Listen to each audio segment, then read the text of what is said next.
Redson TV kwoli wewale kubanga okyagoberera nga bulijjo yonna gy'osinzira okubanga gy'otulabira kyokola kya mutawaana nnyo. Njagala kubaako wano mawulire ng'era bulijjo Gemba Nkuwa eyaliko RCC oba eyaliko Deputy RCC owa bitundu ebya Rubaga Division omukulu amanyiddwa nga Anderson Burora wetwogerera ng'ebibye si birungi yadde eddakiika n'emu bizzeemu ebyamukwasa. Emabegakaawo atwakuwa amawulire ng'omukulu ono yakwatibwako n'atwalibwa ku kitebe kya poliisi n'aba ng'akunyizibwa. Ennaku z'omwezi zaali nga 2 mwezi gwali gwa 7 omwaka guno gwennyini 2024. Anderson Burora Herbert yakwatibwa ng'ajjibwa mu bitundu gye yali asula, ng'ono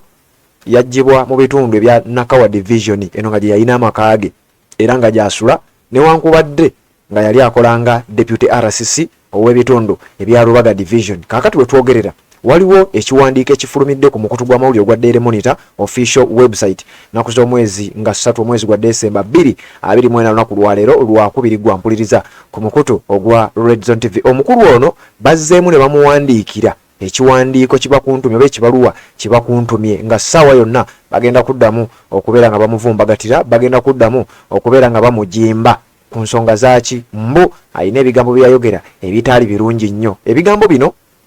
teyabyogera ku muntu mulala wabula kigambibwa ti ebigambo byayogera ku Speaker Anita Amongo ne wetwogerera bye bikyamutambuza mu mbeera eyo. Wabula waliwo abantu bangi ababadde bagezaako okuanalyzinga ensonga eno nga balabanga kano akandibanga kakozesebwanga akatego okuleeta omusajja ono oba okugezaako okumupromotinga abeere ng'afunamu otwanyi oluvannyuma lw'okuba nti yalangirira dda nga bw'agenda okuba ng'avuganya ne Joel Ssennyonyi mu bitundu ebya Nakawa West ku bubaka bwa Parliament kisanja eky'omulundi oguddako mu kalulu akagenda okubaawo mu 2026. Omukulu amanyiddwa nga Herbert Anderson Burora kakati nno bino bikyagenda maaso naye nga wetwogerera bamuwandiikidde ekibaluwa kibakuntumye nga bwe njagala okuba nga nkuwa okusinziira ku sources. Wano nga bagamba nti former Deputy RCC Burora summoned over hate speech charges eyaliko Deputy RCC obitundu ebya Rubaga bamuwandiikidde ekibaluwa kibakuntumye nga bwe nkugambye gwa mpuliriza mu kutu gwa Redson TV. Kigambibwa nti ono afeesinga emisango 6 nga gino gyonna gyakwogera bigambo oba kalebule, oyinza obiyita kalebule, oyinza obiyita ebigambo ebyensimattu n'ebirala ebifaananako bwe bityo, wabula nga bino bye bimuzaalidde akabasa okuddamu okubeera ng'ayitibwa. Kigambibwa nti omukulu ono waabaddewo enteekateeka ey'okuba ng'addamu okweripotinga mu bakulu aba poliisi ku kitongole kya CID Criminal Investigations Directorate ekisangibwa ekireka, wabula mbu teyakikoze era nga kino kyandibanga kyekyamuviiriddeko obuzibu n'okubeera nga oba oliawo gwa mpuliriza nga baddamu okubeera nga bamusamoninga. Kakati wuliza we bagambye wano.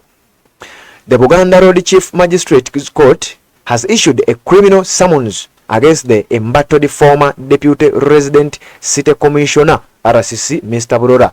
Herbert Anderson. Nti kooti etula ku Buganda Road omulamuzi waayo Chief Magistrate amanyiddwa nga Ronald Kiza awandiise ekibaluwa kibakuntumye nga bakiwandiikira omukulu amanyiddwa nga Herbert Anderson Burora ono yali amyuka RCC ow'ebitundu ebya Division ey'Erubaga.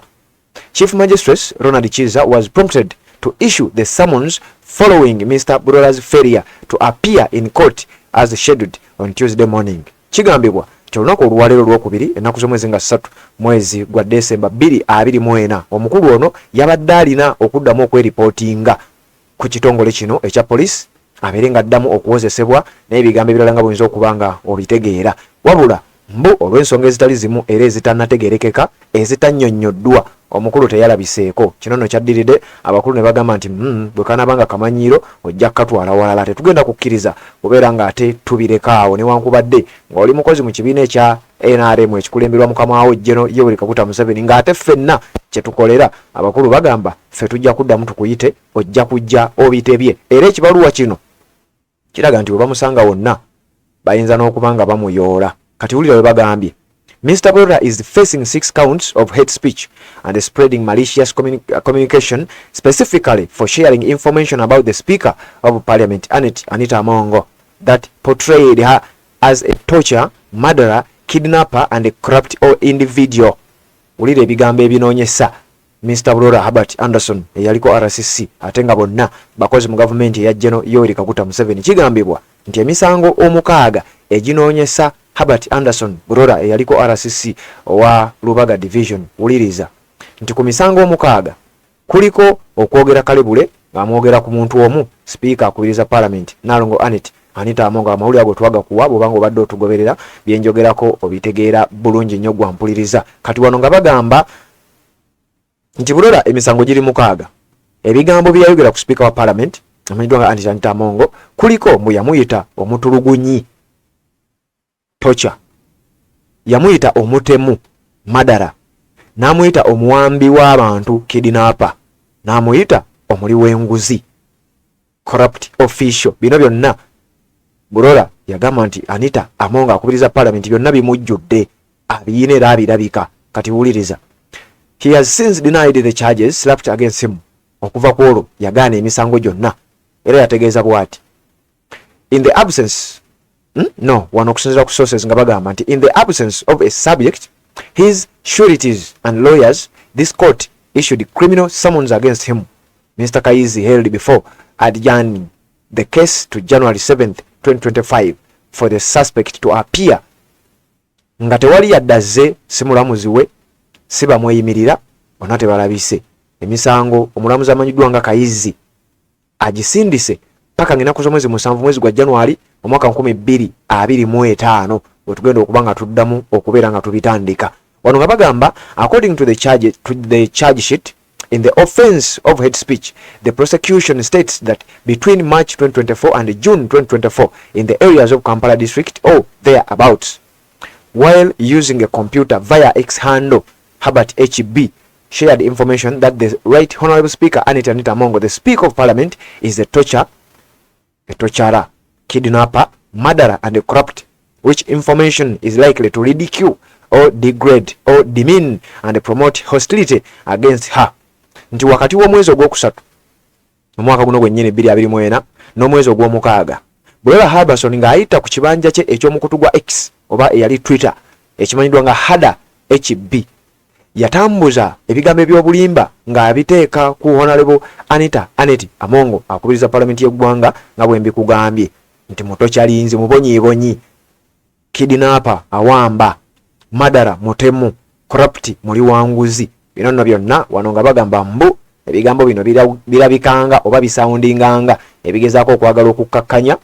okutyoboola oba okulabisa omukyala akubiriza parliament amanyiddwa nga Nalongo Anita Amongo kati bwe twogerera omukulu